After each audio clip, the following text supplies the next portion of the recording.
Greetings everyone, जय हिंद। I hope you all are doing good. और आज हम लोगों का लेक्चर फंडामेंटल राइट्स की सीरीज़ में एक बहुत ही इंपॉर्टेंट लेक्चर होगा, क्योंकि हम लोगों ने अभी तक आर्टिकल 12 और 13 तो कंप्लीट कर लिया है।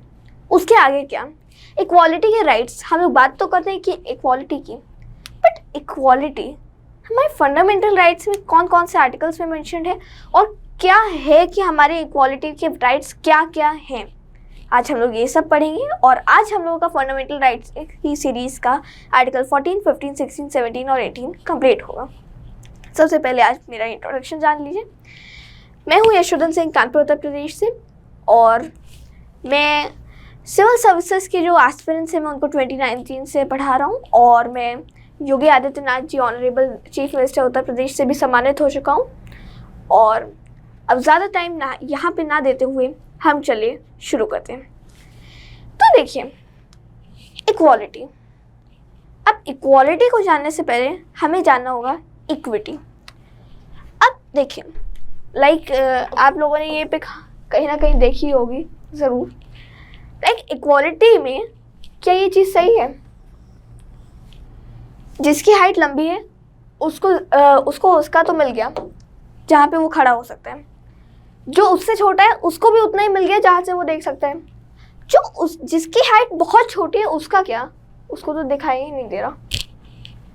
अब अगर अब ये लंबा आदमी है, इसको हम लोगों ने बिना डब्बे के भी खड़ा कर दिया, तो क्या बिना डब्बे के खड़ा कर दिया, इसको कोई सपोर्ट नहीं है, अब ये खड़ा है, देख सकता है, मैच देख सकता है।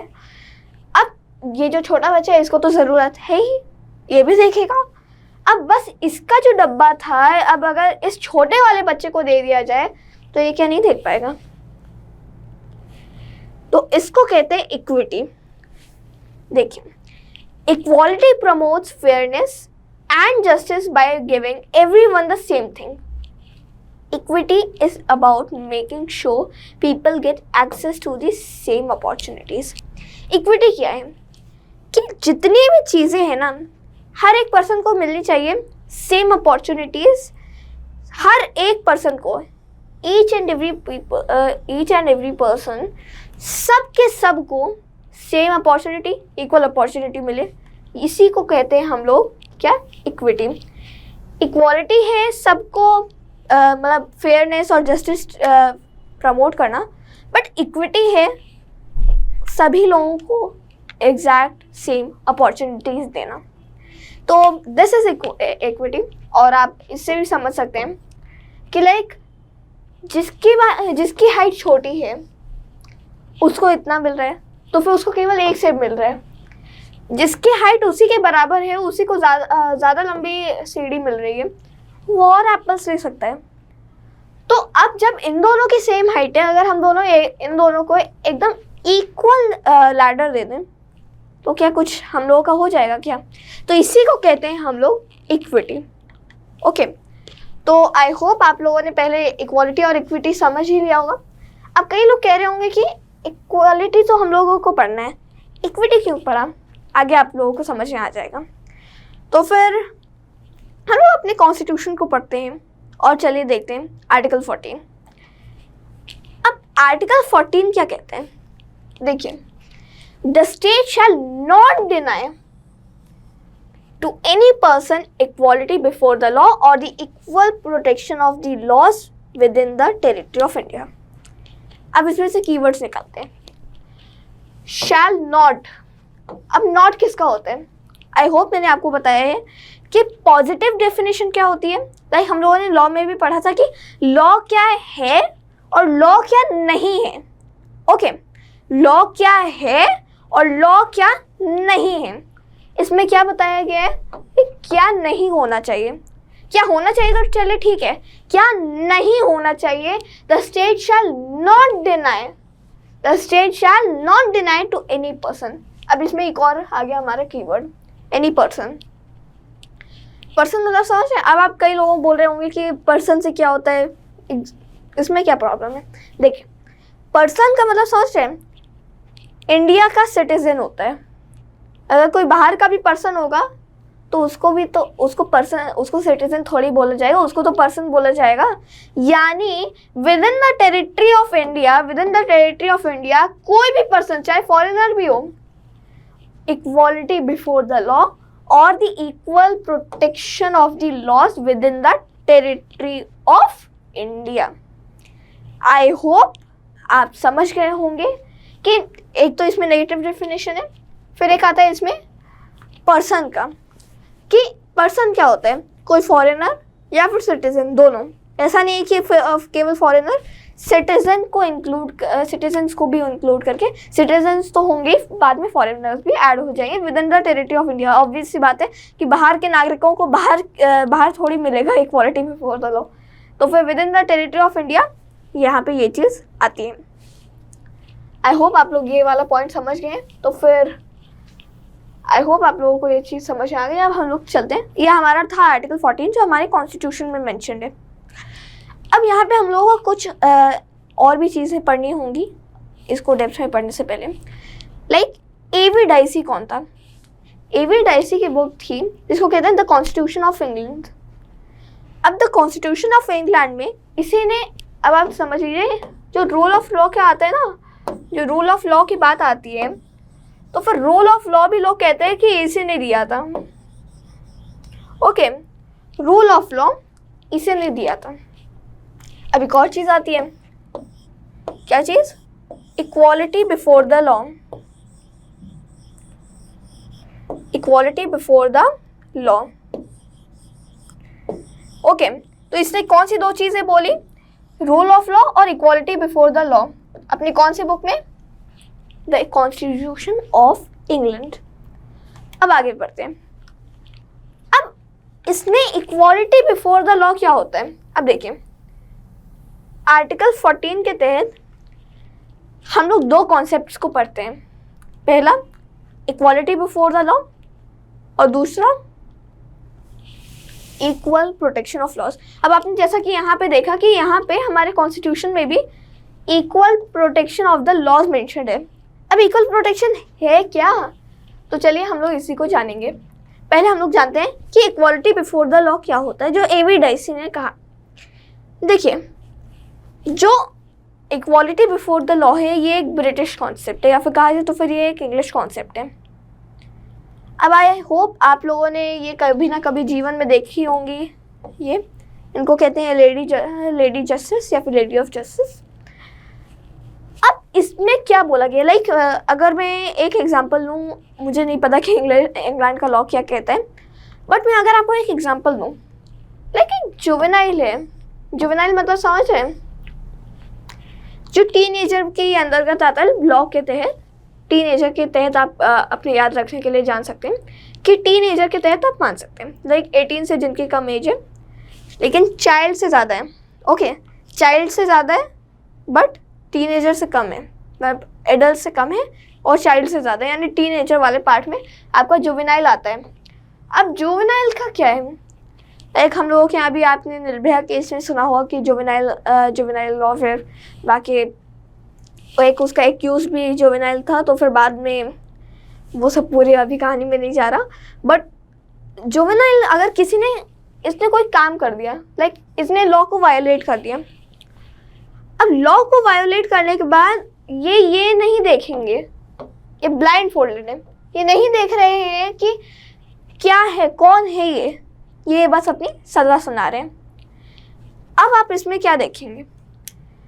इसमें कोई भी पार्शियलिटी नहीं होगी, कोई discrimination, zero discrimination. Doesn't matter आप किसके बेटे हो, किसके फादर हो, किसके भाई हो, किसकी बहन हो, डजेंट मैटर। अगर आपने कोई क्राइम किया है, लॉ को वायोलेट किया है, कॉन्ट्राडिक्ट किया है, तो सीधा लॉ के पास आप जाओगे। इसमें कोई भी रीजनेबल डिस्क्रिमिनेशन भी नहीं होगा। रीजनेबल डिस्क्रिमिनेशन भी हम लोग जानेंगे। इसमें हल्का सा भी डिस्क्रिमिनेशन नहीं होगा, कोई भी पार्शियलिटी नहीं होगी, नहीं झेली जाएगी। अब इसमें होता क्या है? अब ये तो आपने इसको समझ लिया कि इनके लिए कोई भी, अगर किसी ने भी क्राइम किया है तो फिर इनके लिए सब इक्वल है, सबको इक्वली सज़ा देंगे, चाहे वो प्राइम मिनिस्टर ही क्यों ना हो। ओके, प्राइम मिनिस्टर तो उसमें ज़्यादा हो जाएगा, लेकिन इसमें प्राइम मिनिस्टर को भी, और इसमें कोई भी लिमिट्स नहीं होती कि आप कहाँ तक ले रहे हो। अगर आपने क्राइम किया है जाओगे जेल within the territory of the state. Okay, अब ये तो हम लोगों ने जान लिया कि इक्वालिटी बिफोर द लॉ क्या था। अब एक ये तो था इंग्लिश कॉन्सेप्ट, अब आते हैं हम लोग अमेरिकन कॉन्सेप्ट पर। अमेरिकन कॉन्सेप्ट क्या कहते हैं? अमेरिकन कॉन्सेप्ट है equal protection of the laws. अब अगर मैंने देखिए लाइक कोई भी मैं अगर एग्जांपल लूँ, लाइक मैंने लाइक एक बहुत ही एक आदमी था, नॉर्मल पर्सन था, मतलब अगर हम लोग डाल दें कि ये पर्सन ए है, एक पर्सन ए है। अब अगर इसने कुछ कहा जाए तो फिर कोई कार एक्सीडेंट हो गया, चलो ठीक है, कोई कार एक्सीडेंट हो गया आधी रात को, मिडनाइट में 1 AM पर कोई एक्सीडेंट हो गया हाईवे पर, जिसमें कुछ लोगों की मौत हो गई अनफॉर्चुनेटली। अब एक ये आदमी है, ये है पर्सन बी। ओके, अब इसके पास एकदम गोले के, अब इसके पास गोल्डन रिंग्स हैं, इसके पास, ये बहुत रिच है, आप मतलब यही समझ लीजिए ये बहुत रिच है, ये बहुत रिच है। ओके, पर्सन बी जो है वो बहुत रिच है। अब ये थोड़ा सा मिडिल क्लास है, थोड़ा सा इसके पास पैसा इतना भी नहीं है कि एकदम पैसा उड़ाए, बट ये मिडिल क्लास का है पर्सन, ये मिडिल क्लास का है। पर्सन बी है रिच, बहुत रिच, पैसे ही पैसे। अब ये जा रहे थे मिडनाइट को, पर्सन ए, इन्होंने एक्सीडेंट कर दिया, गलती से एक्सीडेंट हो गया। अब उससे कुछ ही टाइम पहले, लगभग 3 महीने पहले जा रहे थे पर्सन बी उसी हाईवे पर, और उसी जगह पे पर्सन बी ने गाड़ी चढ़ा दी कुछ लोगों पर, या फिर कोई एक्सीडेंट हो गया, कोई कार एक्सीडेंट हो गया, कोई रोड पे चल रहा था, उसको इन लोगों ने ठोकर मार दी इसने। अब हुआ क्या, ठोकर मारी इसने, ठोकर मारने के बाद ये गया कोर्ट, और जब लॉ वगैरह केस वगैरह फाइल होंगे तो इसके ऊपर 5 लाख करोड़ का लग गया कि भाई साहब तुम पे करो। 5 लाख करोड़ तो 10 लाख करोड़ मान लेते हैं अभी के लिए, 10 लाख करोड़ का इसके ऊपर कंपनसेशन का लग गया, जुर्माना, रैंडम ले लो, इतना भी ज़्यादा नहीं होता, बट 10 लाख करोड़ इसके ऊपर कंपनसेशन के लिए लग गए। अब पर्सन, अब इसने क्या किया, इसने बोला अरे भाई गाड़ी में रखे हैं, गाड़ी से निकलवाओ, दे दो इस जज साहब को, इसको पैसे की कोई टेंशन नहीं है, इसको कोई टेंशन नहीं है, तो पैसा उड़ा रहे हैं। अब ये बताइए उतने ही लोगों की डेथ इसमें हुई, लाइक अगर हम लोग अभी मान लें कि 5 लोगों की डेथ भी हो गई, 5 लोगों की डेथ भी हो गई, 5 लोगों की डेथ हो गई। अब इसके केस में भी 5 लोगों की डेथ हुई, ये भी कार से उसी जगह जा रहा था और वहीं पे इसने चलते हुए लोगों को ठोकर मार दी। मिडिल क्लास है, काम करता है, दिन रात मेहनत करता है, रात को मिडनाइट में आ रहा था। इसका भी केस लॉ के अंतर्गत गया कोर्ट में। क्या इसके ऊपर भी 10 लाख करोड़ का जुर्माना लगाओगे? खुद ही सोचो, आप जज हो, आप क्या इसके ऊपर 10 लाख करोड़ सच में लगाओगे? 10 लाख करोड़, चलिए इसको तो कोई दिक्कत नहीं, इसने तो गाड़ी से निकाल के दे दिए, क्या आप इसके ऊपर भी 10 लाख करोड़ लगाओगे? इसी को कहते हैं, इसके पास वो कैपेबिलिटी नहीं है, इसके पास ये पे नहीं कर सकता। आप समझ रहे हो कि वैसे ये लोन में डूबा हुआ है, कर्ज में डूबा हुआ है, क्या करेगा ये अगर इसके ऊपर इतना ज़्यादा कंपनसेशन के लिए आ जाएगा? तो फिर आप इसको 10 लाख करोड़ तो नहीं दोगे, मतलब मांगोगे, बट आप इसे 10 लाख तो ज़रूर मांग सकते हो, है कि नहीं? तो फिर 10 लाख करोड़ तो नहीं, लेकिन 10 लाख आप मांग सकते हो। ओके, तो फिर यहाँ पे आप कई लोग बोलेंगे कि अरे यार ये तो डिस्क्रिमिनेशन हुआ, उसको आपने 10 लाख करोड़ दिया, यहाँ पे आप 10 लाख क्यों ले रहे हो?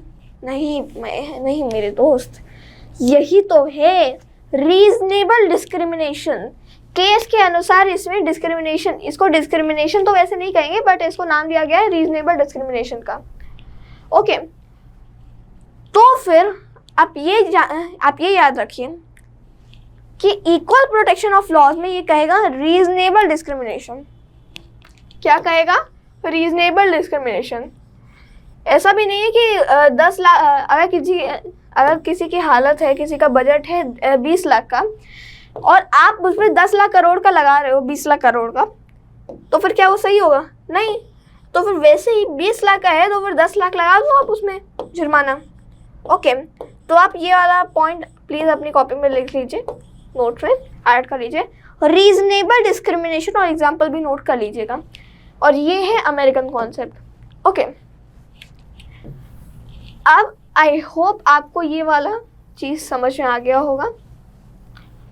अब हम लोग अपना, आई होप आपको ये समझ आ गया हो कि इक्वालिटी बिफोर द लॉ में कोई माफ़ी नहीं है।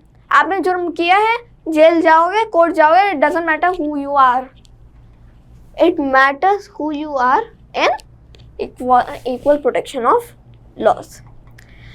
अब लाइक आप इसमें देखेंगे, अगर ब्रिटेन में कोई क्राइम होगा तो ब्रिटेन के जो कोर्ट्स होंगे वो लोग ये कहेंगे तो मैं क्या करूँ, नाचूं? क्या करेंगे ये लोग, क्या करेंगे ये लोग? It doesn't matter who you are, मैं आपको पहले भी बता चुका हूँ। The thing which matters is आपने यहाँ पे जुर्म किया है, क्राइम किया है, लॉ को वायोलेट किया है। अब अगर यहाँ पे अगर आप यूएस का जो कॉन्सेप्ट होगा, American concept equal protection of laws में, यहाँ पे आप देखोगे कि यहाँ पे ये बोलता है कि ठीक है आप हो, हम लोग आप पे रीजनेबल डिस्क्रिमिनेशन कहेंगे, आपको हम लोग क्लासिफाई कर देंगे, कि क्लासिफिकेशन कर देंगे आपकी कि आप क्या हो और आपकी क्या सिचुएशन है, और उस हिसाब से लाइक आपका क्या बजट है, आपका क्या हालत है, आपके क्या हालात हैं, उस हिसाब से आपको इसमें कंपनसेशन या फिर जेल या फिर जो भी है आपको लॉ के अंतर्गत ट्रायल पे रखा जाएगा, जजमेंट उस हिसाब से आएगी। तो आई होप आपको इक्वालिटी बिफोर द लॉ और इक्वल प्रोटेक्शन ऑफ लॉज समझ में आ गया होगा। अब हम लोग चलते हैं अपने आगे की तरफ। अब देखिए, इसमें भी लाइक मैंने इसमें बात की कि रीजनेबल डिस्क्रिमिनेशन है इसमें। अब देखिए, अब आप इसमें देखेंगे कि कई सारे लाइक आप देखिए, no criminal proceedings shall be conducted against the president और the governor during his term of office, no arrest और imprisonment shall be made against the president और governor during his term of office. Please यहाँ पे अभी मैंने गलती से add कर दिया, लेकिन आप यहाँ पे याद रखिएगा प्रेसिडेंट के साथ साथ आप यहाँ पे गवर्नर भी ऐड कर लीजिएगा। ये है हमारा कौन सा आर्टिकल, ये हमारा आर्टिकल 361। तो फिर आर्टिकल 361 है हमारा ये। तो फिर आर्टिकल 361 हमारे ऑफिशियल इम्यूनिटीज़ को बताता है, प्रेसिडेंट और गवर्नर के। ओके, तो फिर यह आर्टिकल 361 ऑफिशियल इम्यूनिटी की ये बात करता है। तो फिर ये कुछ इसमें लाइक इसमें हम लोगों ने पढ़ा कि रीजनेबल डिस्क्रिमिनेशन तो उसके अंतर्गत तो नहीं आएगा, बट यहाँ पे भी आप इसमें क्लासिफाई कर सकते हो। अब यहाँ पे भी आप देखोगे कि रीजनेबल क्लासिफिकेशन है कि आप क्या हो, जैसे अगर आप विमेन हो, जुवेनाइल हो, या फिर अगर आप कोई लाइक हम लोगों ने अभी जैसे कि पढ़ा कि ऑफिशियल इम्यूनिटी है, आपको डिप्लोमेटिक इम्यूनिटी भी मिलती है कि लाइक आप किसी एम्बेसी में काम करते हो तो फिर आपको वहाँ पे भी कई सारी चीज़ें मिलती है, लाइक डिप्लोमेटिक इम्यूनिटी भी मिलती है लॉ के अंतर्गत। तो फिर ऐसे ही लाइक ऑफिशियल इम्यूनिटी है, फिर डिप्लोमेटिक इम्यूनिटी भी आ जाती है। तो आई होप आपको ये वाला कॉन्सेप्ट क्लियर होगा कि इसमें हम लोग रीजनेबल क्लासिफिकेशन भी करेंगे। Classification matters. ओके, अब क्लासिफाई कर दो, बस काफ़ी है। ओके, आई होप आपको यहाँ पे अभी तक सब कुछ समझ में आ रहा होगा। और इसी तरीके से हमारा कंप्लीट हो जाता है आर्टिकल 14। ओके, तो फिर आर्टिकल 14 यानी हमारा इक्वालिटी, जो हमारे आर्टिकल 14 से लेकर 18 तक के इक्वालिटी के राइट्स हैं, वो सब उनमें से हम लोगों ने आर्टिकल 14 जो हमारा पहला आर्टिकल है उसको कर लिया कवर। अब हम लोग बनेंगे आर्टिकल 15 की तरफ। सॉरी, गलती से ऐड हो गया, अभी उस मूवी पे नहीं जा रहे। आर्टिकल 15 को अभी हम लोग पढ़ते हैं। मूवी सिलेक्शन होने के कृपया बाद देखिएगा, वो मैंने ऐसे ऐड कर दी, सीरियसली मत लीजिएगा। तो फिर सिलेक्शन होने के बाद मूवी देखना, बट अभी के लिए आर्टिकल 15 पढ़ लो जो हमारे कॉन्स्टिट्यूशन में मेंशन है। ओके, आर्टिकल 15 में हम लोगों को कुछ सब क्लॉसेस पढ़ने होंगे। आर्टिकल 15 क्या कहते हैं पहले ये देख लेते हैं। The state shall not,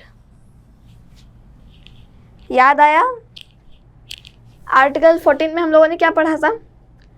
the state shall not deny to any person, यहाँ पे क्या है, the state shall not discriminate, state को भैया रोक रहा है, कैच कर रहा है, पकड़ रहा है कि भैया तुम इसमें कुछ नहीं कर सकते।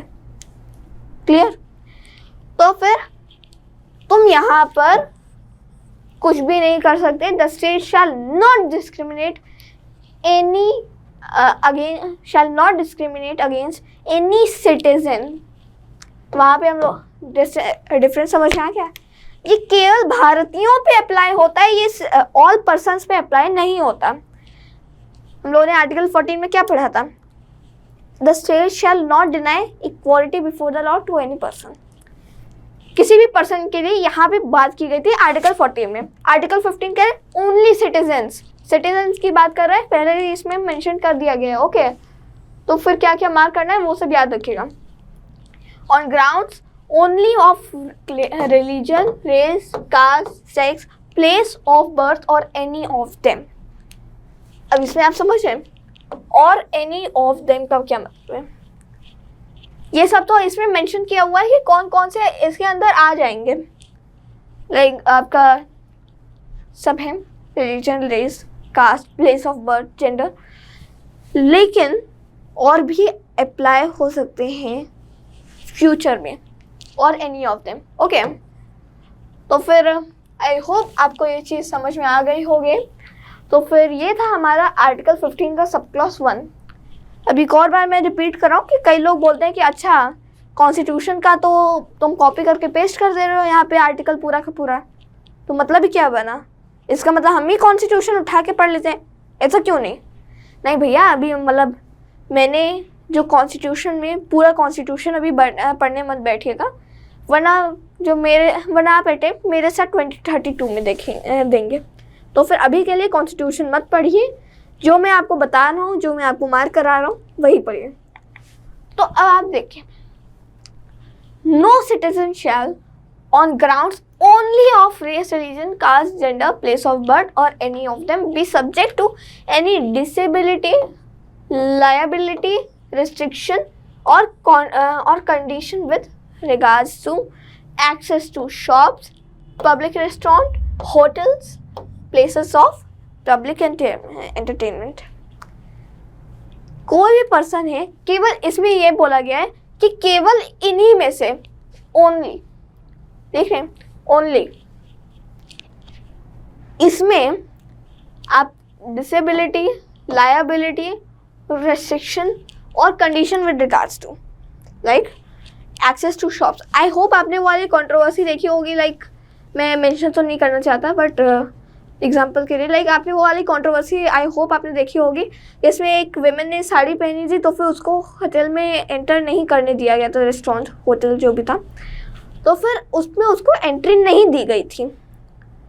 तो ये पता है किसके अंतर्गत किसको वायलेट किया? Article 15 sub clause 2।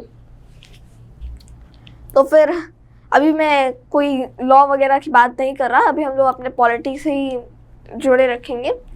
तो फिर आई होप आपको यहाँ पे ये चीज़ समझ में आ गई होगी। तो फिर यहाँ पे आपने ये चीज़ समझ ली कि places of public entertainment, access to shops, public restaurants, hotels और public places of public entertainment, the use of wells, tanks, bathing huts, roads and places of public resort maintained wholly or partially out of the state funds or dedicated to use of the general public. समझे? Like the use of wells, tanks और bathing ghats और roads, और फिर यहाँ पे जो भी दिया हुआ है, अब यहाँ पे देखेंगे कि इसकी जो मेंटेनेंस है ना, इसकी जो मेंटेनेंस है वो स्टेट फंड से नहीं होगी।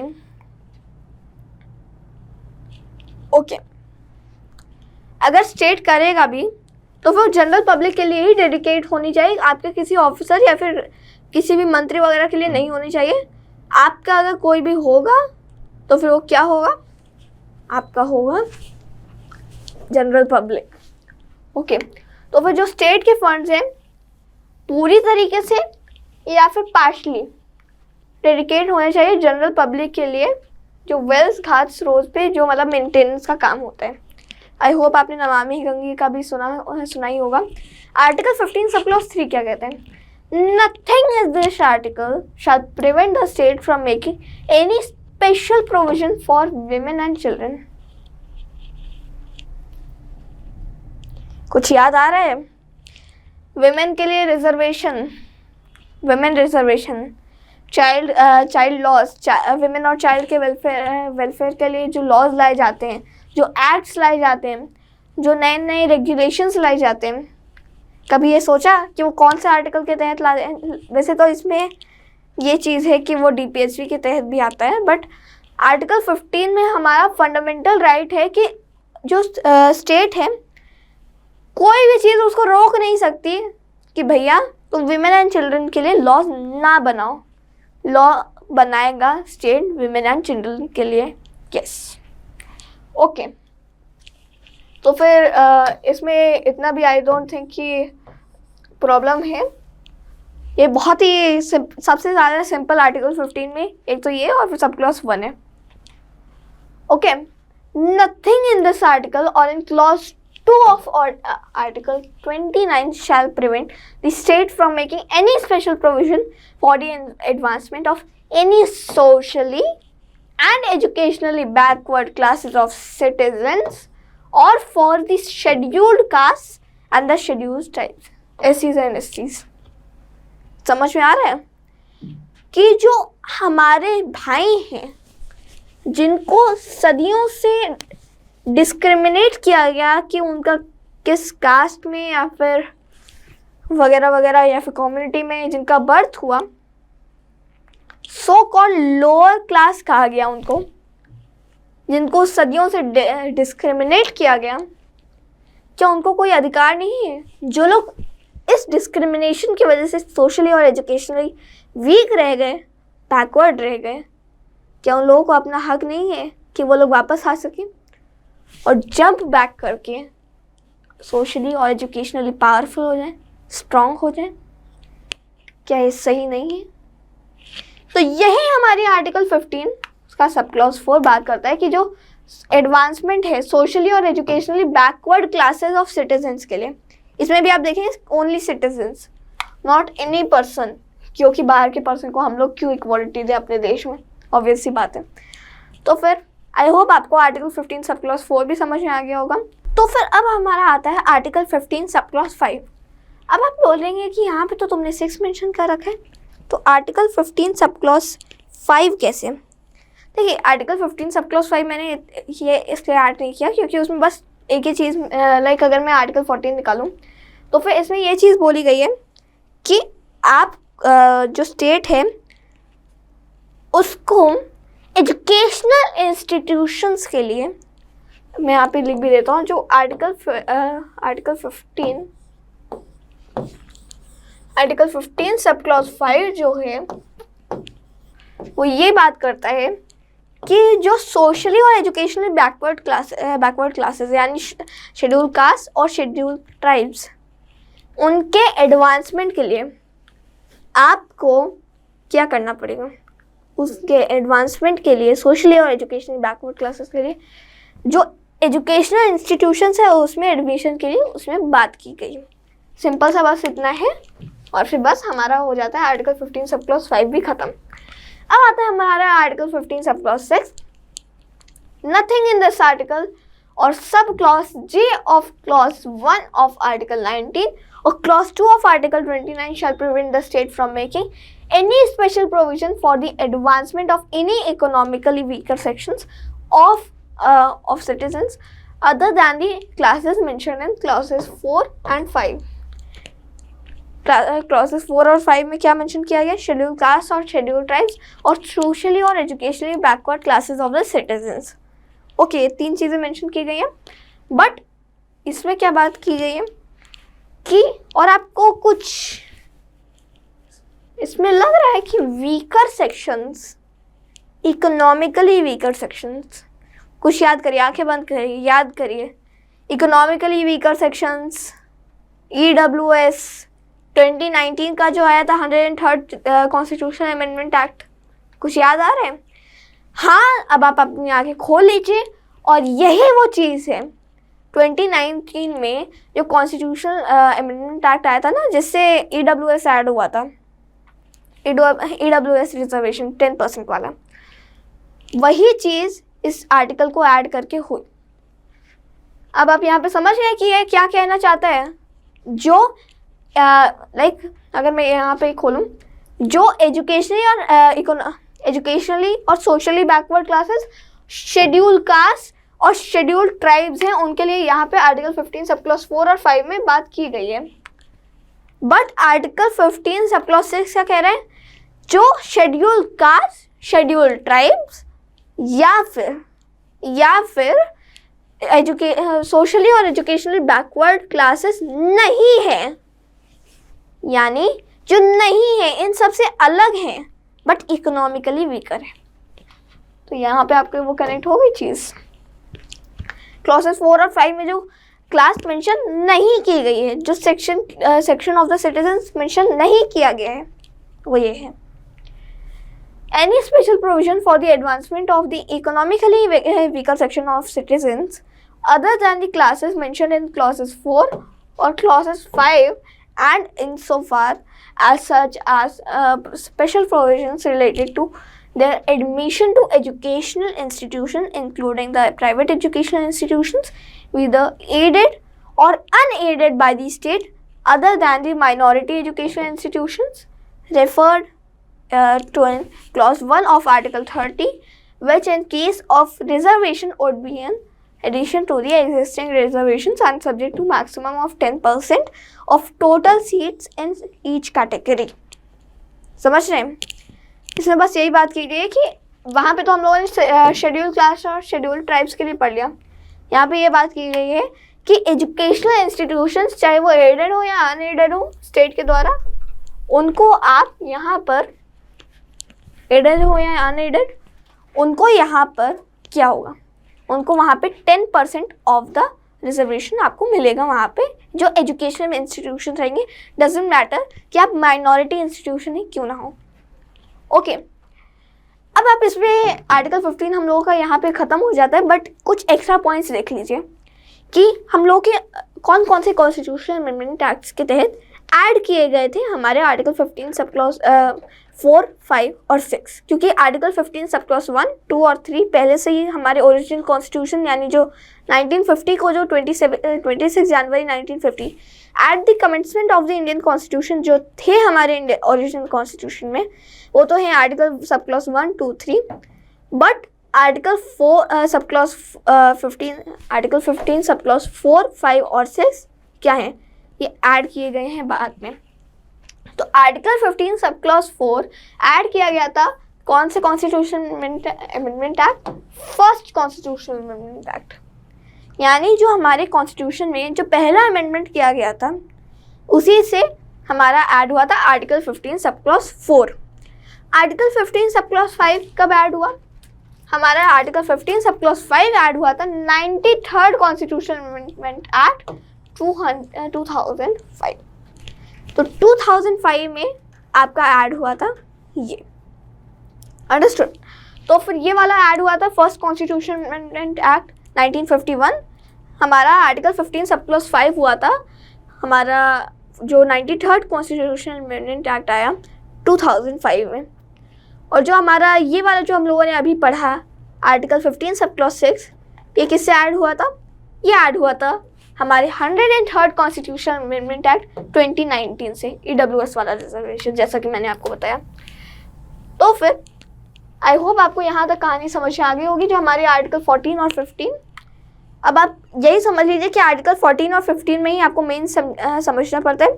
फिर आपके पास आर्टिकल 16, 17, 18 आ जाते हैं, जो बहुत ही ज़्यादा भी अलग नहीं है या फिर दुनिया से अलग नहीं है। तो फिर इसमें क्या बात की गई? मेन जो टॉपिक क्या था हमारे आर्टिकल 15 का, जो इकोनॉमिकली वीकर सेक्शन है यानी EWS, उसके बाद आपके जो सोशली और एजुकेशनली बैकवर्ड क्लासेस हैं including schedule tribes and schedule classes, schedule caste और शेड्यूल ट्राइब्स, वो EWS। और हमारा जैसा कि आपने सोशली और एजुकेशनली बैकवर्ड में आपने जैसा कि देख ही लिया कि हमारा आ जाता है ओबीसी वाला रिजर्वेशन। एक तो ये चीज़ थी, रिजर्वेशन की एक बात हो गई।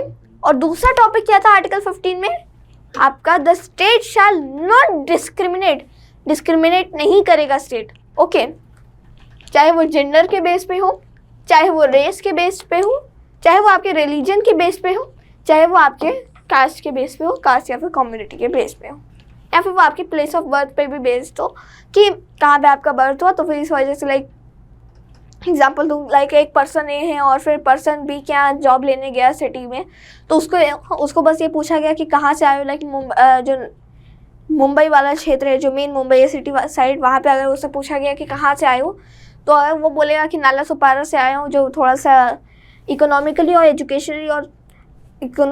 और एजुकेशनली बैकवर्ड थोड़ा सा पार्ट है मुंबई का, तो फिर जनरली जो बैकवर्ड है, जनरल लोग जो वहाँ पे जनरल मेजॉरिटी जो है वो एजुकेशनली और इकोनॉमिकली बैकवर्ड है।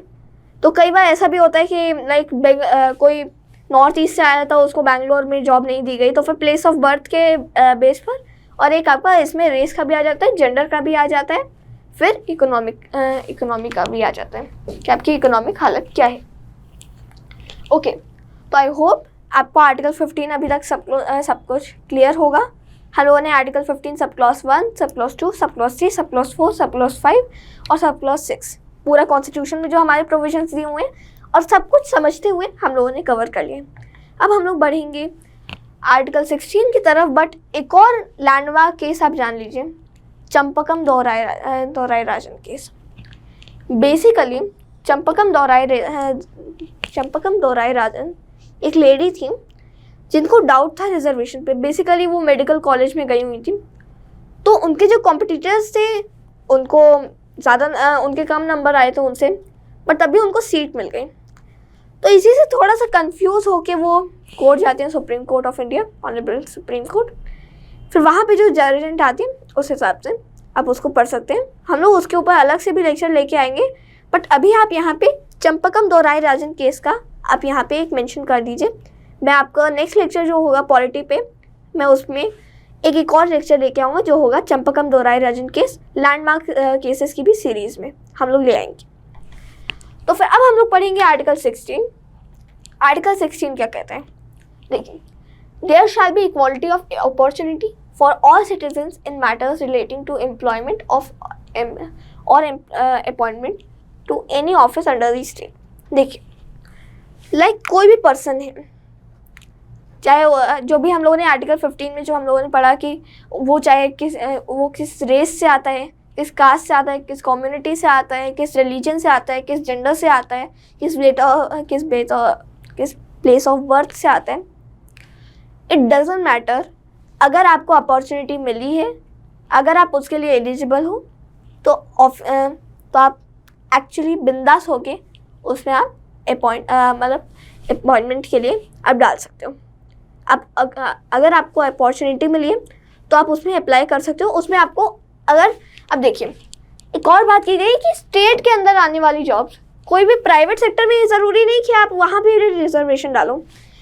लाइक अभी हम लोगों ने जो EWS वाला रिजर्वेशन आया, जो हम लोगों का गवर्नमेंट जॉब्स में आता है, हम लोग का SC/ST रिजर्वेशन जो गवर्नमेंट जॉब्स में आता है, हमारा OBC का रिजर्वेशन जो गवर्नमेंट जॉब्स के अंतर्गत आते हैं, प्राइवेट जॉब्स में अप्लाई नहीं होता है।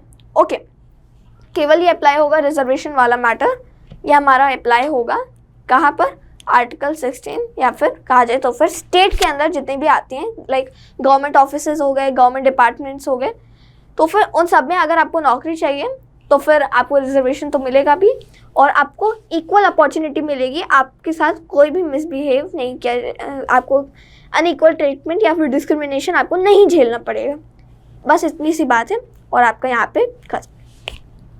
हमारा आर्टिकल 16 सब क्लॉज 2 क्या कहते हैं, नो सिटीजन शैल, फिर से एक और चीज़ आ गई जो मैंने पहले अभी आपको आर्टिकल 14 में बोला था, उसमें पर्सन था, आर्टिकल 15 में सिटीजन था, आर्टिकल 16 में भी सिटीजन नहीं है। यानी केवल और केवल सिटीजन्स, कोई भी फॉरेनर आके भारत में ये नहीं कहेगा कि मुझे भी इक्वल अपॉर्चुनिटी चाहिए, नहीं। अगर आप सिटीजन हो तभी आपको रिजर्वेशन मिलेगा, या फिर आपको इक्वल ट्रीटमेंट मिलेगा, आपको कोई भी डिस्क्रिमिनेशन नहीं झेलना पड़ेगा गवर्नमेंट जॉब से। ओके, गवर्नमेंट सेक्टर में या फिर जो प्राइवेट सेक्टर नहीं है यानी गवर्नमेंट सेक्टर या फिर स्टेट के अंदर जितनी भी नौकरियां आती हैं। ओके, अब यहाँ पे क्या बोला गया, no citizen shall on grounds only, केवल ये सब मेंशन है, इन्हीं के अंतर्गत आना चाहिए वरना नहीं आना चाहिए। Religion, race, caste, gender, descent, देखिए ऐड हो गया ना, descent, place of birth, residence of any of them, residence और एनी ऑफ देम। क्या चीज़ है, दो ऐड हो गई, डिसेंट और रेसिडेंट। ओके, आपके यहाँ पे हो जाते हैं दो चीज़ें ऐड, यानी डिसेंट और रेसिडेंस, कहाँ पे रहते हो और आपका क्या डिसेंट है, यानी जो आपके पूर्वज रहे, और फिर आप किसके, कहा जाए तो फिर आप किसकी लाइन में आते हो, या फिर कहा जाए तो फिर आप किसकी फैमिली के हिस्सा हो, तो फिर उस हिसाब से आप इसमें देख सकते हैं। तो फिर डिसेंट कहा जाता है और रेसिडेंस कहा जाता है कि आपका कहाँ रेसिडेंस है, कानपुर में है, इलाहाबाद में, तो फिर आपको डिस्क्रिमिनेट नहीं किया जाएगा कि आपका रेसिडेंस कहाँ है। कोई नॉर्थ ईस्ट में उसका रेसिडेंस है तो आप उसका डिस्क्रिमिनेट नहीं कर सकते वहाँ पे अपॉर्चुनिटी लेने से। ओके, तो आई होप आपको ये चीज़ क्लियर होगी। बी इनएलिजिबल फॉर और discriminated against in respect of any employment और ऑफिस अंडर द स्टेट। देखिए, ये सब तो होगा कि आपके कौन से वाले मामलों के अंतर्गत आपको कौन से चीज़ों के अंतर्गत आपको डिस्क्रिमिनेट नहीं किया जाना चाहिए। ओके, कैसी कैसी चीज़ों के अंतर्गत आपको डिस्क्रिमिनेट नहीं किया जाना चाहिए। और यहाँ पे आपका आ गया क्या आप इनएलिजिबल। ओके, अगर आप इनमें से आते हो तो फिर आपको ना ही डिस्क्रिमिनेट किया जाएगा, ना ही आपको इनएलिजिबल बता के बाहर कर दिया जाएगा against discriminated against in respect of any employment और ऑफिस अंडर द स्टेट। समझ रहे हैं? ओके, समझ रहे हैं। तो फिर केवल स्टेट के अंदर जो नौकरियां आती हैं, लाइक जो गवर्नमेंट ऑफिस हो गए, लाइक अगर हम लोग टीचिंग में ले लें तो फिर लाइक बेसिक शिक्षा वाले अगर हम लोग डिपार्टमेंट में आते हैं तो फिर बेसिक शिक्षा में किसी को भी डिस्क्रिमिनेट नहीं किया जाएगा कि आप क्या हो, क्या आपका जेंडर क्या है, आपका रिलीजन क्या है, आपका रेस क्या है, आपका कास्ट क्या है, आपका रेसिडेंस क्या है, आपका डिसेंट क्या है। इसके बेसिस पे आपको डिस्क्रिमिनेट नहीं किया जाएगा। अगर आपका बस देखा जाएगा कि आप इसके लिए एलिजिबल हो कि नहीं हो, या फिर आप इस नौकरी के लिए सही पर्सन हो कि नहीं हो, आपका इन सब चीज़ों में की वजह से आपको जज नहीं किया जाएगा, और वो भी केवल गवर्नमेंट ऑफिस के अंतर्गत, ऑफिस ऑफ द स्टेट, कोई भी प्राइवेट सेक्टर में नहीं, हम सब लोग जैसा कि जानते हैं। तो आई होप आपको यहाँ पे ये वाली चीज़ समझ में आ गई होगी कि हमारा आर्टिकल 15 में तो बात की गई थी डिस्क्रिमिनेशन की, बट आर्टिकल 16 बात करता है हमारे एम्प्लॉयमेंट की। सेम वही सब हमारे जो ग्राउंड्स हैं वही सब ग्राउंड्स हैं, बस डिसेंट और रेसिडेंस आपका ऐड हो गए, और इसमें अपॉर्चुनिटी की बात की गई है, डिस्क्रिमिनेशन की नहीं। आप यहीं तक सीमित रखें खुद को आर्टिकल 16 में, सब क्लॉज 1 और सब क्लॉज 2 में। अब आता है हमारा सब clause 3, nothing in this article shall prevent. अब आप देख रहे हैं पार्लियामेंट की बात आ गई है, अभी तक स्टेट की बात चल रही थी, अब आ गई है पार्लियामेंट की, अभी तक स्कीम्स चल रही थी, अब आ गई है पार्लियामेंट की बात। From making any law prescribing. अब देखिए, हम सबको पता है कि हमारा जो पार्लियामेंट है वो लॉ बनाता है, वहाँ पे आपके एक्ट्स लाए जाते हैं, रेगुलेशंस लाए जाते हैं, और इस हिसाब से आपके लॉज वहाँ पे ऐड होते हैं, लॉज बनाए जाते हैं और स्कीम्स को इम्प्लीमेंट किया जाता है। तो फिर पार्लियामेंट को कोई भी चीज़ प्रिवेंट नहीं कर सकती, कोई भी चीज़ रोक नहीं सकती कि वो कोई भी लॉ बनाए prescribing in regards to a class or classes of employment or appointment to an office under the government of or any local or other authority within a state or union territory. कुछ याद आ रहा है यहाँ पे जो mentioned है? कुछ याद है? Under the government of India, local और एनी अदर अथॉरिटी. याद है आर्टिकल 12 में हम लोगों ने क्या पढ़ा था? आर्टिकल 12 में हम लोगों ने ये पढ़ा था कि स्टेट क्या है. तो स्टेट कहाँ से बनता है? Government of India, parliament of India, government of India, parliament of India, legislature of the states और the government of the states और any local or other authority within the state or the union territory, any requirement as to residence within that state or union territory. समझ रहे हैं इसमें क्या चल रहा है? इसमें बस ये कह रहे हैं कि आपको ना अपॉइंटमेंट जब बनाया जाएगा तो फिर आपका जो पार्लियामेंट है आपको रोक नहीं सकता. आपका पार्लियामेंट इसमें पार्लियामेंट पे कोई रोक नहीं लगाई जा सकती कि आप इस पे लॉस नहीं बनाओगे. लॉस बनाएगा, बिंदास बनाएगा. किस पे? Government of the states, government of union territories. वो तो आपका सीधा आ गया आपका गवर्नमेंट ऑफ इंडिया पे ही, यूनियन की बात की गई है जैसे, और आपके स्टेट्स पे, यानी जो यूनियन के पार्ट है, जो मिल के यूनियन ऑफ द स्टेट्स. तो फिर स्टेट्स में और यूनियन टेरिटरीज में और आपके किसी भी लोकल और other authorities with in the territory of the state और द यूनियन टेरिटरी. आपका इसमें केंद्र में तो अप्लाई होगा ही और जो आपका प्रोविजनल बेसिस है उस पर भी अप्लाई होगा. आई होप आपको ये वाली चीज़ भी क्लियर होगी कि पार्लियामेंट को कोई भी रोक नहीं सकता लॉ बनाने के लिए आपके एम्प्लॉयमेंट या फिर अपॉइंटमेंट के लिए जो किसी भी स्टेट या फिर यूनियन टेरिटरी में होगा. वो कोई भी लॉ बना सकता है. लाइक अगर उत्तर प्रदेश में एम्प्लॉयमेंट चाहिए या फिर अपॉइंटमेंट चाहिए, नए लॉज चाहिए, तो फिर लाइक हम लोगों ने ये भी पढ़ा था कि अगर स्टेट में कोई जो उसका लेजिस्लेचर ऑफ द स्टेट्स है, अगर वो कोई लॉ बनाते हैं, पास करते हैं, तो केवल उस राज्य में अप्लाई होगा ना, पूरे इंडिया में तो अप्लाई नहीं होगा. वहीं पार्लियामेंट ऑफ इंडिया अगर लॉ बनाता है जो कंकरेंट लिस्ट में आता है, जो स्टेट के भी अंतर्गत आता है, और फिर जो कंकरेंट लिस्ट है उसमें तो जो यूनियन के भी हाथ में है और फिर स्टेट के भी हाथ में है. स्टेट तो उस पर लॉ बना सकता है. पार्लियामेंट के भी हाथ में वही आ जाता है, यूनियन के जो हाथ में है, स्टेट के जो हाथ में है. और क्या चीज़? यूनियन लिस्ट, कंकरेंट लिस्ट और स्टेट लिस्ट थी ना. स्टेट बनाएगा कंकरेंट और स्टेट पर, यूनियन बनाएगा जो स्टेट है, जो हमारा नेशनल लेवल पे आ जाएगा, वो बनाएगा हमारा स्टेट जो हमारा यूनियन लिस्ट है और कंकरेंट लिस्ट है. कंकरेंट लिस्ट कॉमन में आ जाता है, मैंने जैसा कि आपको बताया ही था 7 शेड्यूल के अंतर्गत. तो फिर इसमें क्या बात की गई है कि अपॉइंटमेंट या फिर एम्प्लॉयमेंट अगर किसी भी स्टेट या फिर यूनियन टेरिटरी में होता है या फिर लोकल और अदर अथॉरिटी में होता है तो पार्लियामेंट लॉ बना सकता है. कनेक्ट हो गया 7 शेड्यूल से कि पार्लियामेंट स्टेट में, अगर पार्लियामेंट कोई लॉ बनाएगा तो फिर वो स्टेट में भी अप्लाई हो के रहेगा और यूनियन टेरिटरीज में तो ऑब्वियसली अप्लाई होगा ही.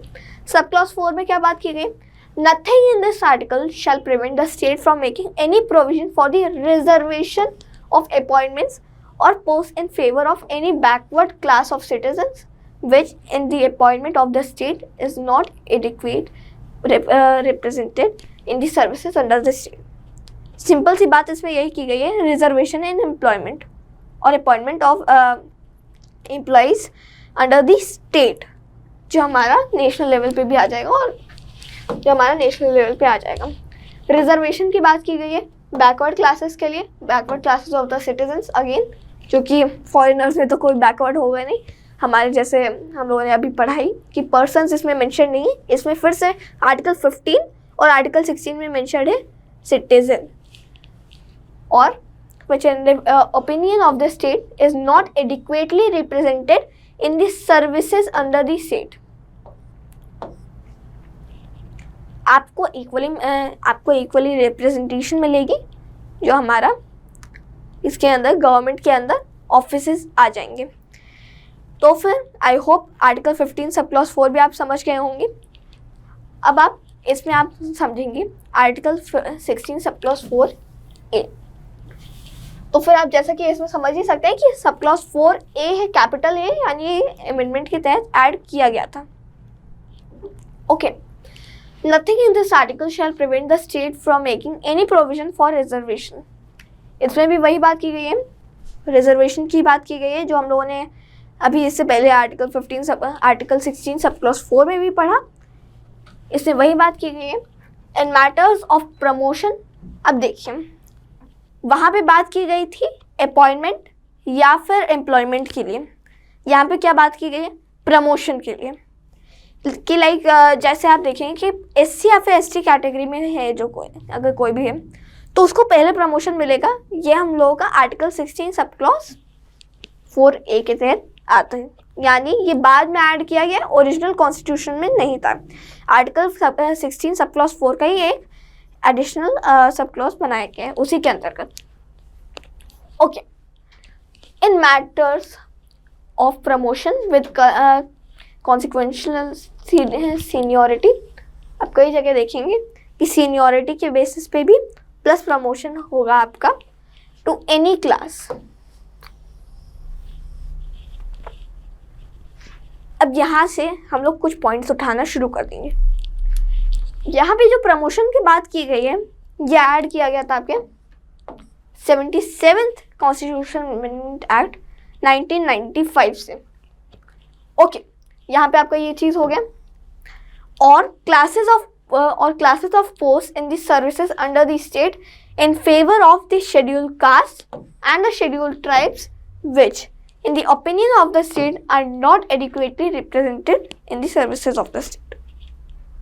क्या चीज़ कही गई कि शेड्यूल्ड कास्ट और शेड्यूल्ड ट्राइब्स जिनको एडिक्वेटली रिप्रेजेंटेशन, इक्वली रिप्रेजेंटेशन नहीं मिली है स्टेट के अंतर्गत या फिर गवर्नमेंट ऑफ इंडिया के अंतर्गत या फिर जो हमारे यूनियन टेरिटरीज के हैं और फिर जो हमारे union of the states, union है, स्टेट्स भी हैं, यूनियन टेरिटरीज भी हैं, तो वहाँ पे अगर उनको रिप्रेजेंटेशन नहीं मिली है एडिक्वेटली तो वहाँ पे दे सकता है क्या, यूनियन, स्टेट वहाँ पे प्रोवाइड करा सकता है प्रमोशन के लिए। ओके, सीनियरिटी के बेसिस पर भी, और आपका इसमें आ जाता है क्या चीज़, सीनियरिटी प्लस आपका रिजर्वेशन के अंतर्गत भी इसमें आ जाता है। ओके, आई होप आपको ये चीज़ समझ में आ गई होगी। अब आर्टिकल 16 सब क्लॉज 4B क्या कहते हैं, आई होप आप समझ पा रहे होंगे कि ये दोनों चीज़ें बाद में ऐड की गई हैं, सब क्लॉज 4A और B। Nothing in this article shall prevent the state from considering any unfilled vacancies of a year which are reserved for being filled up in that year in accordance with any provision for reservation made under। अभी तक क्या कह रहे हैं कि like कोई भी vacancy है जो अभी तक पेंडिंग है, अब अगर वो पेंडिंग है और अभी आई नहीं है वैकेंसीज और फिर अभी तक अनाउंस नहीं हुई है कि किसके अंतर्गत किसको मिलेंगी अनफिल्ड वैकेंसीज। वैकेंसीज तो हैं बट अनफिल्ड है, अभी तक उन पर कोई पोस्ट पे आया नहीं है। Which are reserve for being filled, अब उसी ईयर में फिल्ड की जाएंगी, रिजर्व की गई हैं in accordance with any provision for reservation. Reservation का भी आ जाएगा कि कोई वैकेंसी है जिसको फिल नहीं किया गया है, रिजर्वेशन भी उस पर अप्लाई होगा।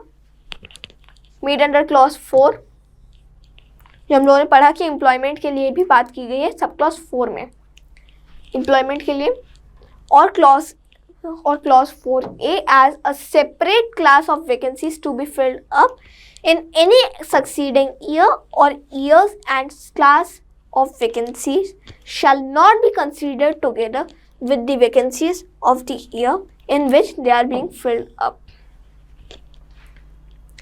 देखिए, कोई ईयर की वैकेंसीज अभी तक अनफिल्ड है, उन पे रिजर्वेशन अप्लाई होगा जो क्लॉज 4 की बात की गई है, और क्लॉज 4A में भी जो बात की गई है कि प्रमोशन वगैरह के लिए भी सीनियरिटी के बेसिस पे प्रमोशन जो होगा आपका, प्लस आपका जो हम लोगों ने एम्प्लॉयमेंट के लिए भी पढ़ा कि जो अनफिल्ड वैकेंसीज हैं वहाँ पे अगर कोई नेक्स्ट अगर उसकी उस ईयर की जो नॉर्मल वैकेंसीज हैं जहाँ पे रिजर्वेशन अप्लाई नहीं हुआ है, जहाँ पे रिजर्वेशन अप्लाई नहीं हुआ है, उसको साथ में नहीं रखा जाएगा जो शेड्यूल कास्ट और शेड्यूल ट्राइब्स के लिए या फिर EWS के लिए जो इकोनॉमिकली वीकर सेक्शंस हैं उनके लिए रिजर्व की गई हैं। तो बस यहाँ पे बस ये चीज़ रखी गई है कि उनको साथ नहीं रखा जाएगा, उनको इक्वल नहीं माना जाएगा, यहाँ पे आपका जल्दी होगा। बस इतनी सी बात की गई है। For determining the ceiling of 50% reservation, supreme court की वो वाली बात याद आई कि केवल 50% रिजर्वेशन रहेगा, उससे ज़्यादा सक्सीड नहीं होगा।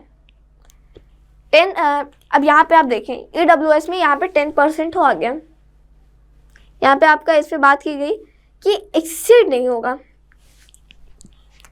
यहाँ पे आपकी बात की गई है सीलिंग की कि लाइक देखिए कोई 100 वैकेंसीज हैं, उनमें से आपके 50 से ज़्यादा अगर रिजर्व होंगे तो बाकी सब लोग जो लोग कैपेबल हैं, जो लोग कर सकते हैं, जो लोगों को कोई रिजर्वेशन नहीं मिला है लेकिन जो लोग कैपेबल हैं और कर सकते हैं, अगर वही कम बच जाएंगे और जो लोग रिजर्वेशन से आ जाएंगे वो भी तो बुरी बात होगी। तो यहाँ पे सुप्रीम कोर्ट ने 50% का सीलिंग लगाया था कि इससे एक्सीड नहीं होगा। तो यहाँ पे वो चीज़ मेंशन की गई है कि 50% की सीलिंग होगी रिजर्वेशन की on total numbers of vacancies of that year. ये आपकी बात जो आपका आर्टिकल 16 है सब क्लॉज 4B ये ऐड किया था 81st CAA 2000, 83rd constitutional amendment act 2000 में आपके ये article 16 sub clause 4B add किया गया था। आई होप यहाँ पे आपको आर्टिकल 16 ये भी थोड़ा सा मुझे पता है कि कई लोगों को ये चीज़ समझ में नहीं आई होगी, क्योंकि अगर अलग से हम लोग एक रिजर्वेशन का अलग से ही 2 घंटे का टॉपिक रहता है, हम लोग उसको भी लाएंगे, क्योंकि आर्टिकल 16 मेनली बात करता है रिजर्वेशन की। आर्टिकल 16 जो है मेनली टॉक्स अबाउट रिजर्वेशन। तो फिर रिजर्वेशन के लिए चाहे आपका शेड्यूल कास्ट का हो, शेड्यूल ट्राइब्स का हो, EWS का हो या फिर बैकवर्ड क्लासेस का हो, OBC का, तो फिर ये आपको मेन बात करता है रिजर्वेशन की। आर्टिकल 16 में आपका आता है रिजर्वेशन। तो फिर इसको हम लोग अलग से भी पढ़ते हैं, बट क्योंकि हमारा फंडामेंटल राइट्स का टॉपिक है तो हम लोगों को मेन बस वही पढ़ना था जो आर्टिकल 16 के तहत आता है और जो मेन हम लोगों का टॉपिक आता है। कॉन्स्टिट्यूशन के अंदर जो हमारे प्रोविजंस दिए हुए हैं हम लोगों को अभी तक हम लोगों को फंडामेंटल राइट्स में वहीं तक सीमित रखना है, क्योंकि यहीं पे हमारे छोटे छोटे पॉइंट्स हैं जो मेंशन है वो मैं आपको मार्क कराता चल रहा हूँ। आर्टिकल 16 का मैं फिर से बोल रहा हूँ कि हम लोग फिर से इसको पढ़ेंगे बट इन रिजर्वेशन, जो हम लोगों के काम की चीज़ें हैं शेड्यूल कास्ट के लिए, शेड्यूल टाइप्स के लिए, और फिर हमारे जो आ जाते हैं EWS रिजर्वेशन के लिए। मैं फिर से रिपीट कर रहा हूँ, जिन लोगों को समझ में नहीं आया हम लोग इसको फिर से पढ़ेंगे but in reservation. Article 16 sub clause 5 क्या कहते हैं? Nothing in this article shall affect the operation of any law which provides that the incumbent of any office in connection with the affairs of any religious or denominational institution or any member of the governing body thereof shall be a person professing a particular religion or belonging to a particular denomination। Main इसमें बात की गई है कि कोई भी इस article में कोई भी चीज़ जो मेंशन की गई है, ऑपरेशन जो है like operation of any law, like अगर कोई लॉ को इम्प्लीमेंट किया जा रहा है वो इफेक्ट नहीं होनी चाहिए कि कौन हो आप, कोई रिलीजियस हो, किसी रिलीजन से आते हो, किसी डिनोमिनेशन से आते हो, किसी रिलीजियस डिनोमिनेशन से आते हो। कई सारे छोटे छोटे संप्रदाय भी होते हैं, यानी एक डिनोमिनेशन होता है और एक रिलीजियस होता है। तो फिर आप किसी रिलीजियस डिनोमिनेशन से आते हो, किसी संप्रदाय से आते हो, आप किसी रिलीजन से आते हो, आपके ऊपर इट डजेंट मैटर कि आप कौन से रिलीजन से आते हो। The thing which matters is आप क्या कर सकते हो और क्या करते हो, और आप क्या इसके लिए एलिजिबल हो कि नहीं हो। बस इसमें यही बात की गई है कि गवर्नमेंट की कोई भी ऑफिस होगा तो फिर उसमें अगर अपॉइंटमेंट होगा तो फिर अगर वो किसी भी संप्रदाय से आता है, किसी भी रिलीजन से आता है, वो जो लॉ है जो अपॉइंटमेंट के लिए बनाया गया है उस ऑफिस में एम्प्लॉयज़ के लिए, उसको इफेक्ट नहीं कर सकता। तो बस ये बात ये कर रहे हैं कि अगर इट डजंट मैटर कि आप कौन से रिलीजन से आते हो, आप बस एलिजिबल होना चाहिए, आपको एलिजिबल होना चाहिए और आप इस ऑफिस में वर्क कर सकते हैं। ऐसा कोई इसमें पार्शियलिटी नहीं की जाएगी कि अगर आप इस रिलीजन को हो तभी आपको नौकरी देंगे। बस यहाँ पे इतनी सी चीज़ है। आई होप आपने इसको समझ लिया होगा। आर्टिकल 16 का आता है हम लोगों का सब clause 6, nothing in this article shall prevent the state from making any provision for the reservation of appointments or posts in favor of economically weaker sections। तो फिर इकोनॉमिकली वीकर सेक्शंस जो हम लोगों ने EWS रिजर्वेशन पढ़ा है, EWS reservation उसमें जब ऐड हुआ है तो फिर आप यहाँ पे समझ सकते हैं कि 2019 की बात है कि जब इसको ऐड किया गया कि economically weaker sections EWS of citizens other than the classes mentioned in the clause 4 in addition to the existing reservation and subject to a maximum 10% of votes and in each category। ये जो हम लोगों ने article 15 sub clause 6 पढ़ा है ना, same वैसा ही है। अब देखिएगा सेम यही चीज़ इसमें भी मेंशन की गई थी कि इकोनॉमिकली वीकर सेक्शंस के लिए एक नया ऐड किया जा रहा है जो आर्टिकल 16 सब क्लॉज 4 में मेंशन्ड नहीं है। उनमें मेंशन नहीं, उसमें क्या मेंशन है, शेड्यूल कास्ट, शेड्यूल ट्राइब्स और जो बैकवर्ड क्लासेस हैं यानी OBCs। यहाँ पे आपका 10% का मैक्सिमम 10% का आपका एक कैटेगरी में हो, यानी इकोनॉमिकली वीकर सेक्शंस के लिए यहाँ पे 10% का रिजर्वेशन ऐड किया गया और इसमें वही चीज़ की बात की जा रही है। यानी ये 2019 में ही हमारा आर्टिकल 16 सब क्लॉज 6 भी ऐड हुआ है। इसमें क्या बात की गई, मेन क्या बात की गई है कि EWS रिजर्वेशन भी लाया जाएगा। जो लोग EWS वो अलग रिजर्वेशन होगा जो SC/ST से हट के होगा और 10% का मैक्सिमम आपको रिजर्वेशन मिलेगा, maximum posts in each category. I hope आपको यहाँ पे समझ में आ गया होगा। और रिजर्वेशन क्या, क्योंकि हम लोगों का अलग से एक टॉपिक है तो हम लोग आर्टिकल 16 को डेप्थ में अच्छे से पढ़ेंगे, क्योंकि ये हम लोगों का अभी पॉलिटिक्स चल रहा है तो फिर हम लोग अभी रिजर्वेशन कवर नहीं कर रहे हैं क्योंकि वो गवर्नेंस का पार्ट आ जाएगा रिजर्वेशन में। लेकिन रिजर्वेशन क्योंकि हम लोगों का बहुत ही इंपॉर्टेंट टॉपिक है तो हम लोग उस पर भी लेक्चर मैं लेके आऊँगा। तो अभी आप लोग खुद को यहीं तक सीमित रखिए और जो चीज़ें मैं मेंशन करता हूँ लाइक EWS रिजर्वेशन कौन से आर्टिकल के तहत आता है, क्या चीज़ें इसमें मेंशन की गई, क्या कीवर्ड्स हैं, उसको आप लिखते चलिए। आप उसको लिखेंगे, बस वही मेन थिंग है। अब बस हमारे आज के लेक्चर के लास्ट सेकेंड आर्टिकल 17। अब देखिए आर्टिकल 17 क्या बात करता है। मेन इसमें बात आती है अनटचेबिलिटी की। Untouchability is abolished and its practice in any form is forbidden।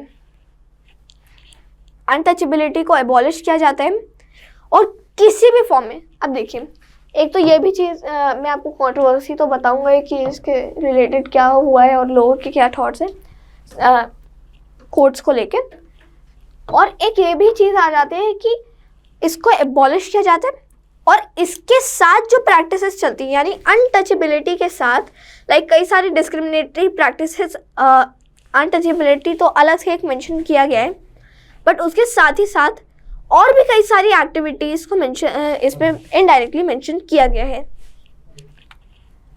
यहाँ पे उसको फॉरबिडन किया जाता है। the enforcement of any disability arising out of untouchability shall be an offence punishable in accordance with the law. अब देखिए, अब यहाँ पे बात की जा रही है in accordance with the law. अब लॉ कौन बनाएगा? पार्लियामेंट बनाएगा. पार्लियामेंट कैसे बनाएगा? अब क्या इसके अंतर्गत कोई लाया गया है? यस, सिविल राइट्स एक्ट लाया गया था 1950s में.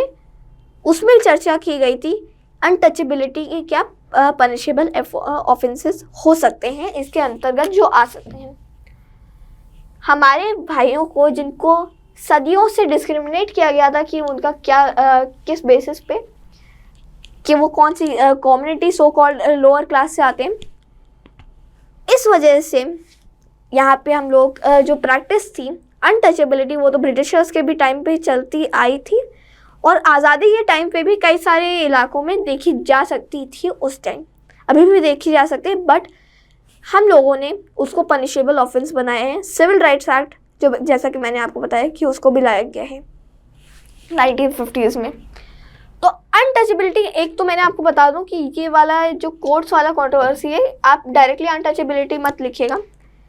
अगर वो मेंशन करता है कि अनटचेबिलिटी एग्जाम में, देखिए अनटचेबिलिटी का ये भी एक कंट्रोवर्सी है कि यहाँ पे कोर्ट्स में क्यों डाला गया.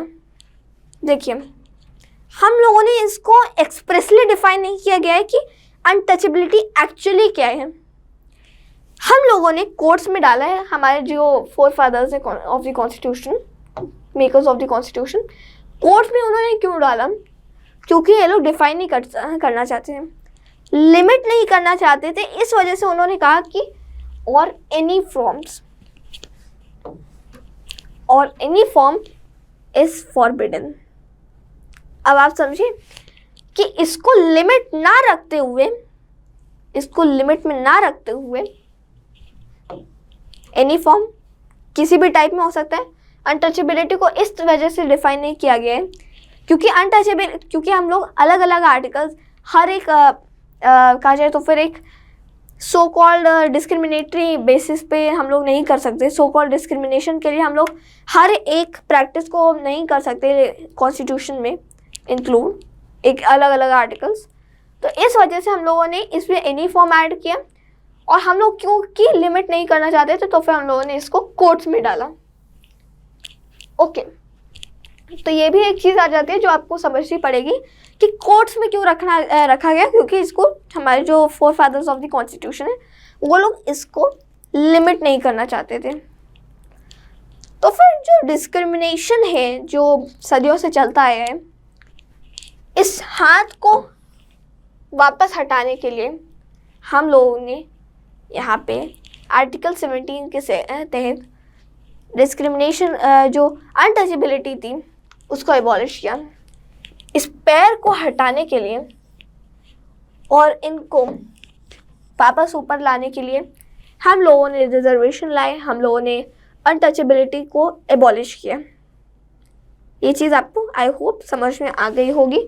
जिन लोगों को इक्वालिटी से दूर रखा जाता था सदियों से, अब उन लोगों को इस दरवाजे के अंदर भी अंदर जाने का मौका मिलेगा और उनको भी एक ये दरवाज़ा खोला जाएगा. यही चीज़ थी article 17 of the Indian constitution में. अब हमारा लास्ट आर्टिकल आता है आर्टिकल 18. जो आर्टिकल 18 है बेसिकली टाइटल्स की बात करते हैं. अब मैं लास्ट में आपको एक क्वेश्चन भी दूंगा जो बहुत ही इंपॉर्टेंट क्वेश्चन है. देखिए, no title not being a military और academic distinction shall be conferred by the state. देखिए, मिलिट्री का है कोई टाइटल, अगर कोई भी टाइटल मिलिट्री का है, कोई कर्नल है, कोई जनरल है या फिर कोई एकेडमिक है, तो फिर उसको छोड़कर मिलिट्री और एकेडमिक को छोड़ के अगर कोई भी टाइटल रखता है, लाइक मैंने अगर रख लिया कि मैंने अपने नाम के आगे राजा ऐड कर दिया, that's wrong, it's not right, it's not legal, it's illegal. Because अब देखेंगे इसमें कि मैंने अपने नाम के अगर आगे राजा ऐड कर लिया तो फिर ये आर्टिकल 18 के तहत नहीं को वायलेट करेगा को एब्रिज करेगा, को कॉन्ट्रीब्यूट करेगा आर्टिकल 18 को, क्योंकि मैं कोई भी टाइटल ऐसा नहीं रख सकता कि मैं कानपुर का आज से राजा हूँ। तो अगर कोई मिलिट्री टाइटल नहीं है, कोई एकेडमिक टाइटल नहीं है, तो आप बिंदास रख सकते हो। आप मिलिट्री और एकेडमिक टाइटल रख सकते हो सकता है, बट आपका कोई भी राजा टाइप का या फिर जो ब्रिटेन के टाइम पे सर होते थे, लॉर्ड होते थे, वो नहीं रख सकते। अब हमारा आ जाता है no citizen of India shall accept any title from any foreign state, यानी लॉर्ड सर आप नहीं रख सकते जो ब्रिटेन देता है। And that's all for today. मैं आपको अब आप एक बार इसको समराइज कर लीजिए कि कोई भी टाइटल, अगर कोई वो मिलिट्री का है, कोई एकेडमिक है, एजुकेशनली है, उसको एजुकेशनली दिया गया है, मिलिट्री का टाइटल है, तो वो उसको रख सकता है। बट अगर उससे कोई अलग टाइटल रखता है, इट्स नॉट एक्सेप्टेबल। और कोई भी article 17 sub clause 2, article 18 sub clause 2 में क्या बात की गई है कि कोई भी ऐसा टाइटल नहीं रख सकता जो फॉरेन स्टेट के द्वारा दिया गया है। लाइक ब्रिटेन में जाके आपको अगर अवार्ड दिया जाता है विद द टाइटल लॉर्ड या फिर सर यशवर्धन सिंह या फिर lord Yashvardhan Singh, it's not acceptable in India. अगर आप इंडिया में इसको यूज़ करते हो, आप अगर लॉर्ड बनना है ब्रिटेन में जाके बनो, इंडिया के लिए आप एक नॉर्मल यशवर्धन सिंह हो, नॉर्मल हो। तो यही इसमें बात की गई थी। और एक और चीज़ मैं आपको मेंशन मतलब पूछना चाहता हूँ, आई होप आप लोग कमेंट सेक्शन में डालेंगे, भारत का राष्ट्रपिता कौन है? Who is the father of the nation? I hope आपको ये क्वेश्चन आप अच्छे से आंसर कर पाएंगे और आप थोड़ा सा हिंट भी समझ के होंगे कि आर्टिकल 18 के तहत मैंने इसको मेंशन क्यों किया है। तो फिर फादर ऑफ द नेशन कौन है, बस आप बताइएगा। And that's all for today. रुकिए, आर्टिकल 18 सब क्लॉज 3 भी है, मैंने आपको चकमा दिया ना। तो फिर आर्टिकल 18 सब क्लॉज 3 क्या कहता है? No person who is not a citizen of India shall while he holds any office of profit or trust under the state except without consent of the president any title from any foreign state। जो हमारा इसमें बात की गई है ना article 18 sub clause 2 में, ये कह रहा है कि अगर आप प्रेसिडेंट की अनुमति के बाद कंसेंट आपको अगर मिल जाए प्रेसिडेंट का, तभी आप रख सकते हो, वरना नहीं रख सकते। आर्टिकल 18 सब क्लॉज 4 क्या कहता है? No person holding any office of profit or trust under the state shall, without the consent of the president, accept any present, emolument, or office of any kind from or under any foreign state। कोई भी बाहर का office, कोई भी emolument और office उसको accept नहीं करना चाहिए फॉरेन स्टेट का। ओके, लास्ट में मैंने थोड़ा सा आपको छपा दिया, वो कोई बात नहीं, मैं ऐसे करके थोड़ा सा इंटरेस्टिंग बताने के लिए रखा कि आपको लगे कि एंड हो रहा है, फिर आप लोग एकदम से इंटरेस्ट आ गया और फिर एकदम से मेरे आर्टिकल 18 सब क्लॉज 3 और 4 ले आए। बाकी आप आज का क्वेश्चन यही है कि आप फादर ऑफ द नेशन बताइए और कमेंट्स में बताइए कि फादर ऑफ द नेशन कौन है, और हिंट ये है कि आर्टिकल 18 है। आई होप आपको आज का लेक्चर अच्छा लगा होगा, एंड थैंक यू एंड जय हिंद। लास्ट का मैंने थोड़ा सा चकमा दिया, उसके लिए sorry, but thank you and जय हिंद।